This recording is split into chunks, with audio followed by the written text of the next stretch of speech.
Welcome to Tenor Tech, where I solve the problems you didn't even know you had. You start in Settings because that's where Profiles live.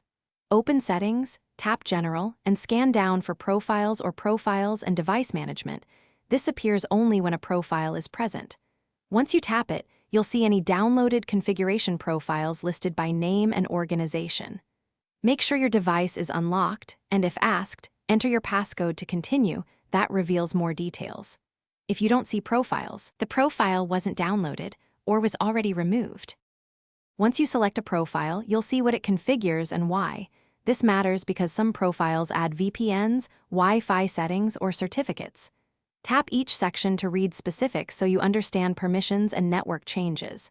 If you plan to keep it, tap Install. If it's suspicious, tap Remove Profile and confirm with your passcode. Make sure to read certificate trust prompts before accepting. If multiple profiles exist, repeat inspection for each to avoid unwanted settings being applied. Finish by following any install prompts and restarting if the profile requests it. That ensures settings apply correctly. If you remove a profile, authenticate with your passcode and confirm removal. Some changes revert immediately while others require a reboot. If the profile won't appear after download, make sure you used Safari or the mail link that delivered it. Check your iOS is up to date and restart the device. These steps resolve most detection problems. If issues persist, re-download the profile from the original source.